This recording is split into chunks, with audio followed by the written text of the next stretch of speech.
Hey, where am I? Wait, do I have a pumpkin on my head? Wait, I need to get this off. Let's try hitting it into things. That'll probably get it off. Right. Come on. There we go. Well, mostly. Enough I can see. I can leave it like this. Well, I guess, moral of the story, don't go to sleep in a pumpkin patch, or you'll wake up like this. Whoop. Whoop. Hello, I'm Recoded Zaphod, and welcome to episode 18 on the Centricraft-2 server. And as you hopefully saw in the little intro clip, I've been taken over by a pumpkin, and so this is my Halloween skin. I'd love to hear your thoughts on it in the comments if you have any thoughts. But for today, what I'm going to be focusing on is basically lag busting is my focus, because a lot of the time it's difficult to take off, and then you get put back in different places, and flying around's a bit tricky. So I decided one of the things I might try and do to try and help the situation is possibly remove some villagers so that they're not contributing as much, because I know villagers, as their entities, tax the server a little bit, and as they have a lot of pathfinding and stuff like that and looking for their points of interest, I think they're one of the laggier entities, and I have a lot in my trading hall, so I think if I can reduce that number, it will be beneficial. I don't know how much. It might end up being that I, make there be less villagers here and still the lag's hardly affected, but I might as well try. So I've gone through all the villagers and I've leveled them all up, so they're either diamond or emerald trades, which is, was it expert or master, and that means I've checked all of the possible book trades that they get, and I've gone through and I've made a huge list of all the trades that all the villagers have, which took some time and it wasn't particularly entertaining, so I did it off camera.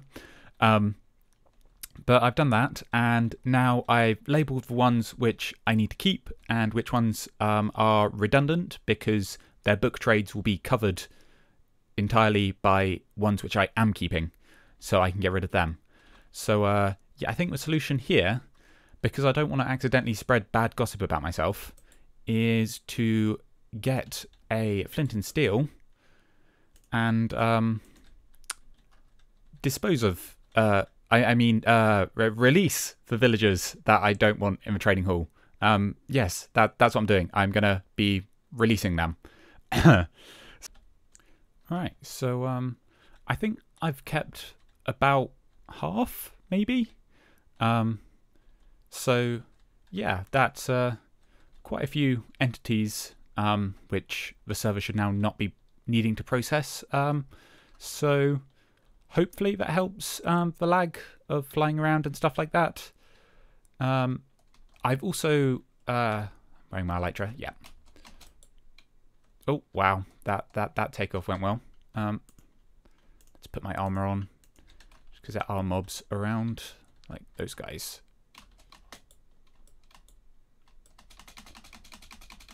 And flying still seems to be an issue. Okay, so maybe that wasn't the be-all and end-all fix. Oh well, I'm sure it helped. But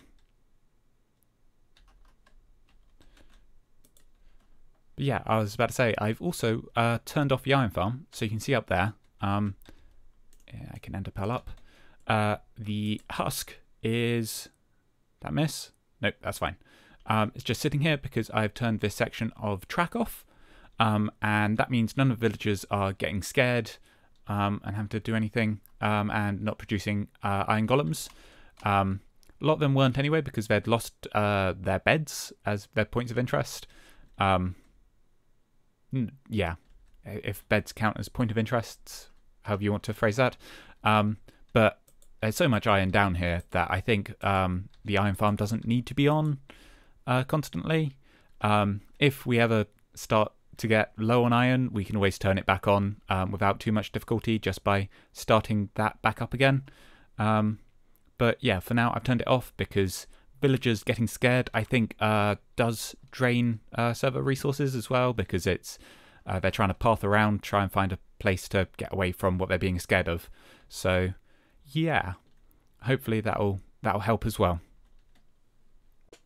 Alright, so also as I'm trying to remove some entities, I think I'm going to lessen the number of villagers I've got up here for the breeder.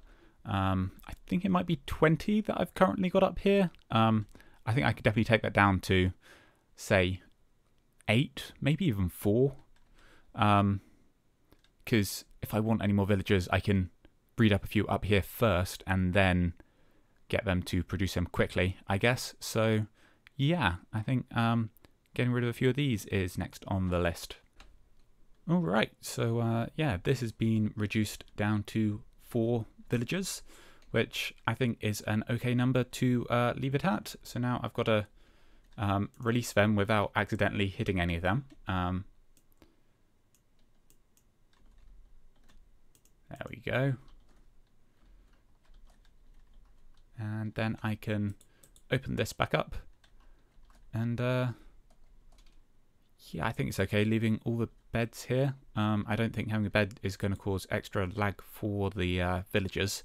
And if I do want to breed them up suddenly, I'm going to need all of these. So yeah, I can leave that like this. At some point I need to come back and decorate this.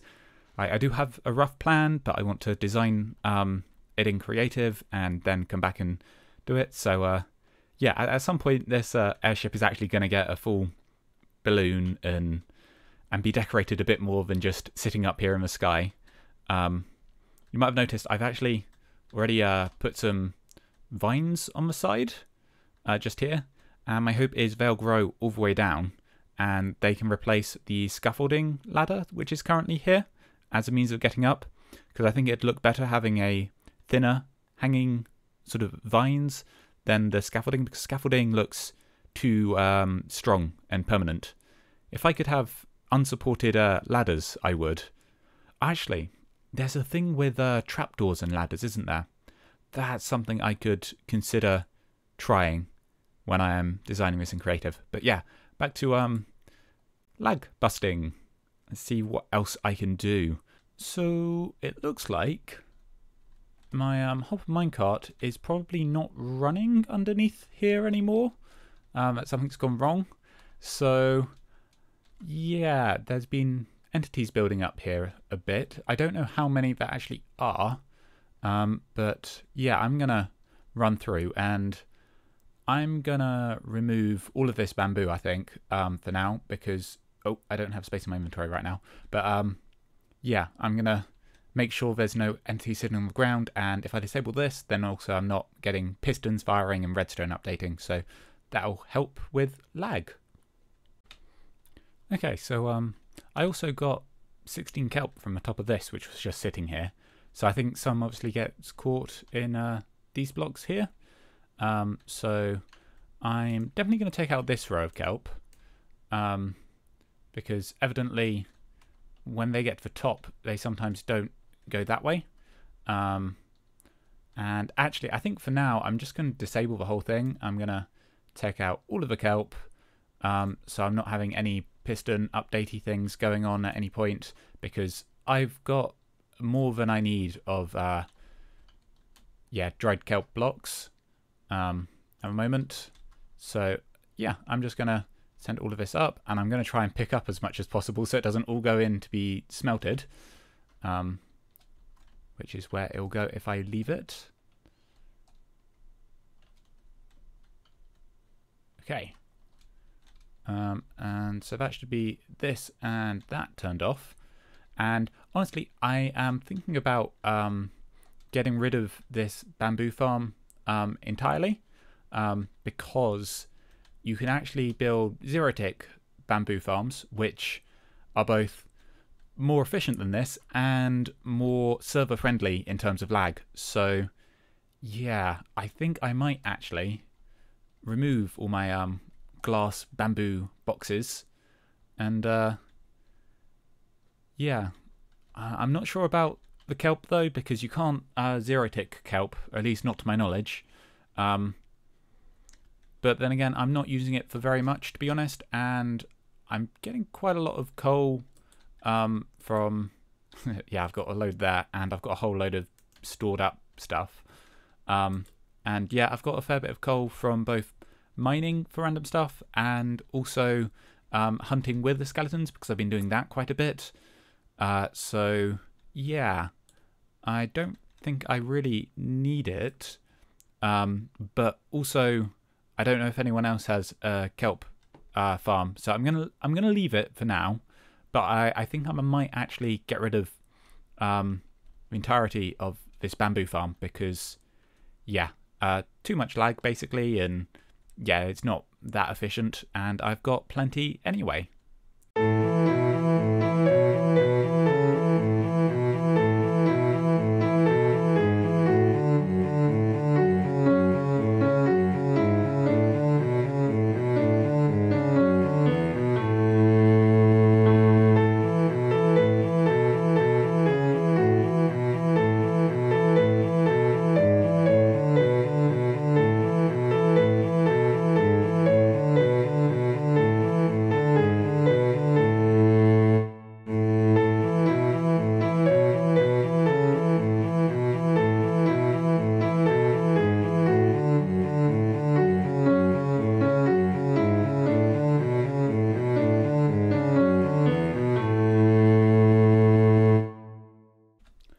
I am also, in the interest of lag reduction, going to flick the switches on these so that when these minecarts get back to here, they stay docked. And this one.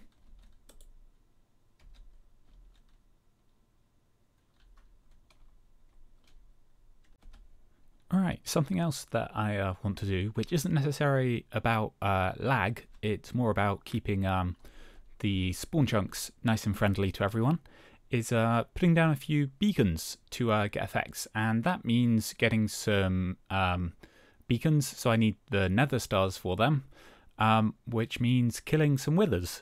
And as I've done one legitimate wither fight, I think it might be okay to use the bedrock suffocation in the end portal to farm up a few more. I've already got quite a few wither skeleton skulls, so yeah, you might have seen this before, you might not have. I'm pretty certain it still works. I did give it a quick test in a creative world, and I think this should be the tail of it, so that should be directly under the middle. Yeah, so I'm very much hoping that this works. Right, so then the skulls go underneath this one, and there's one air gap just here. Actually, I'm just going to clear out around it quickly. And then I can grab skulls and do a few of these. And yeah, hopefully it all goes right, because if it goes wrong, it might either be flying around the end, and then that's quite difficult to defeat, or potentially it might end up glitching into the portal and end up at spawn in the overworld, which is a situation I really do not want. So yeah, I'm hoping this works. Like I said, I did give it a quick test, but you can see I've got quite a few wither skulls. I've been hunting wither skeletons quite a lot off camera, because it's quite a fun little grindy task to do. So yeah, I've been doing that a bit. All right, let's see how this goes. All right, I'm pretty certain this is in the right place. All right, and I'm going to step away so I'm not in the explosion.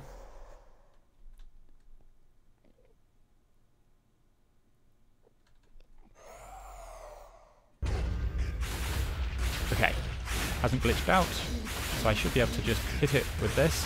And yeah, that did that in creative as well. It sort of jumps upwards, but it hasn't gone through the portal. So I think I'm all okay.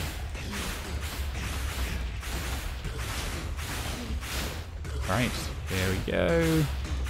And hey, that's Nether Star. Awesome. All right, so I'm gonna do this a few more times, and then I'll head back to the overworld and set up some beacons around the spawn.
Right, so now I want to put the beacons in, and I think I want them right up against these. I'm going to drop them down because I want them to have their effect go all the way to the bottom of the world. Because I don't want it to suddenly be you're mining and then you're underneath it. So I don't want them, you know, at the surface. Because beacon effects only extend down the same distance they extend out, even though they extend all the way up to the sky. So yeah, I'm going to put these in these slots a long way down. So I'm going to just dig straight down in these spots till I hit a certain height. I haven't decided what height yet. It probably makes sense to put them at 11 because that's the same height everyone's going to have their tunnels running if they're mining underneath. So yeah, I'm going to do that. But just in case I dig straight down into lava, I'm going to put the beacons away in here. I only actually need 6 of them to get all the effects, but given I've got a 4-fold symmetry going on with this, yeah, it would be very difficult to get 6 to look right without having some beacons coming up like through the middle of a path, and yeah, I thought that would be weird. So I'm gonna put 8 in, and then I can have all of the effects around the main spawn area. Even though I think it only goes like 50 blocks, so it probably won't actually reach like my area over there. But yeah, you should get most of the effects sort of around the main part around here. And it's mainly for getting the resistance and strength and regen. So if you encounter some mobs out here, it's not going to be an issue for you, basically. So yeah, I'm going to dig down and do all of that. And here we go. Okay. So, yeah, I decided to give them colours, and it's suddenly a lot easier to take off with the elytra. I think it's the jump boost, because you end up high enough in the air. It gives you that extra bit of time when you're coming down, that the server thinks you're falling, as well as your computer thinking you're falling. So, it allows you to take off and doesn't suddenly try and stop you. But, yeah, I went for some rainbow colours by putting the glass in. I was going to try and show you me doing stuff down there, but there was not a good angle to show what was going on, even with replay mod, because there's caves and stuff, and yeah, if you could see enough to see what was going on, then there'd be a cave in between you and what was going on. So yeah, I figured I might as well just bring you back in. Oh, that's a little bit of lag. There we go, taking off. So yeah, this gives all the effects around the central spawn area, which is quite nice. Means if you run into any mobs, you should have a lot of easier time taking them on. And you might have noticed in the background of this episode, some stuff that's springing up over here, and that's my trick or treat area for Halloween, and it's now open, but I'm going to show you me building that in my next episode, so that I don't spoil what's in the tricks or the treats. And yeah, the Centrics can have a chance to come in and explore it themselves. So yeah, that's now open. I'm announcing that it's open. But the next episode will be showing me building it. But that's going to be all for this episode. As always, I'd love to hear any feedback from you in the comments down below. I've been Recoded Zaphod, and thanks for watching.